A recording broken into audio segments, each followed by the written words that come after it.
Title: Ghosts of Vengeance.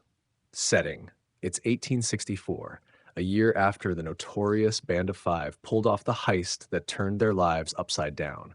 The stolen Confederate gold has drawn attention from every corner of the war-torn frontier, and for Samuel the Ghost Blackwater, it's more than just gold that's haunting him. He's drawn back to a small town nestled in the shadow of the Colorado Rockies, a place with a past that still has scores to settle. Scene 1. The Ghost rides again. The sun sets low, bathing the Colorado plains in a blood-orange glow. Samuel Blackwater rides with his hat pulled low, his face hidden beneath the brim. He's always been a man of few words, preferring to let his lightning-fast hands do the talking. As his horse clops down the winding trail leading toward the town of Red Rock, Samuel's eyes remain fixed on the distant lights flickering to life in the fading dusk. Red Rock, where it all began. He rides into the town at twilight. It's quieter than he remembers. Too quiet. The creak of wooden doors, the murmur of voices behind closed shutters, and the occasional glance from passersby give away the tension. Everyone in this town knows Samuel Blackwater, knows what he did years ago. Some still carry the scars of that day, while others bear old grudges. He's not welcome here. Not anymore. Samuel swings down from his horse and ties the reins outside the saloon. The ghost has returned, but he's not here for a drink. He's here to finish what started a long time ago.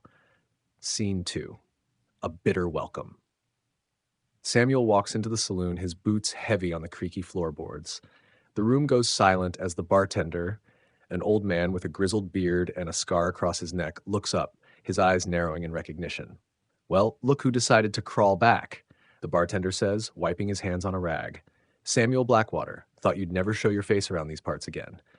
Samuel doesn't flinch. He walks up to the bar and tosses a silver dollar down. "I'm not here for the whiskey, Samuels." "Where's Carson?" The room stiffens at the name.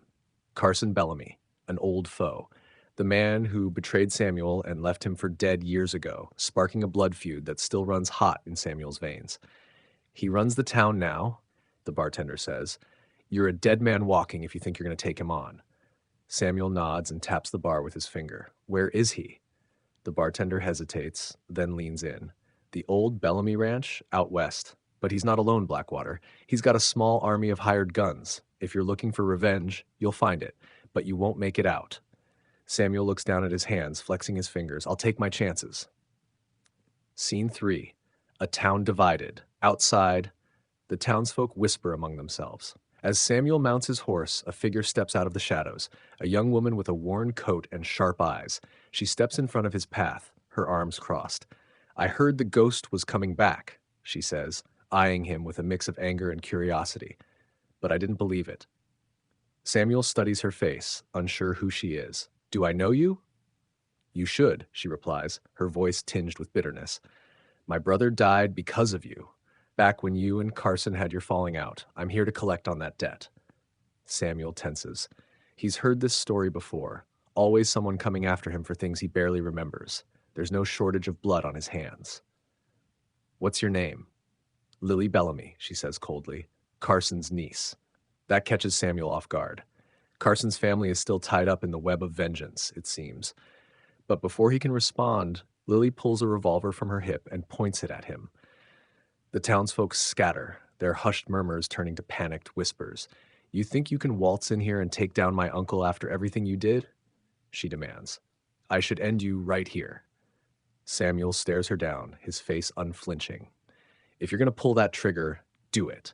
But I'm not here for you, and I'm not here to start something. I'm here to finish it." The gun shakes in Lily's hand. But then, with a sharp breath, she lowers it. "You'll find my uncle at the ranch," she says, her voice trembling. "Just know this, he won't give you the chance to finish anything." Without another word, she walks away, leaving Samuel in the fading light. Scene 4. The Bellamy Ranch. The Bellamy Ranch sprawls across the Colorado plains, its silhouette black against the deepening sky. Samuel approaches cautiously, his instincts sharp, his senses on high alert. He knows Carson won't be caught off guard easily. As he nears the barn, Samuel spots movement in the shadows, hired guns posted on every corner. He slides off his horse, keeping low, his hands hovering near his holsters. He won't get a second chance if this goes south. Samuel slips through the darkness, silent as a ghost. One by one, he takes out the guards, knocking some unconscious, shooting others clean through the head. Each motion is quick, efficient. He's done this 100 times before, but tonight, there's something personal driving him. The front door of the ranch creaks open as Samuel steps inside, his boots heavy on the wooden floors. Carson Bellamy sits at a table, cleaning his gun, as though he's been waiting for this moment. Well, well, Carson says, his voice slow and deliberate. If it ain't Samuel Blackwater. I was wondering when you'd crawl out of your hole. Samuel steps forward, his hand twitching near his holster. This ends tonight, Carson. Carson stands, his hand resting on the revolver at his side. You think you're going to waltz in here and kill me? After what you did, after you turned on me? Samuel's jaw tightens. You betrayed me, Carson. You left me for dead. This is justice.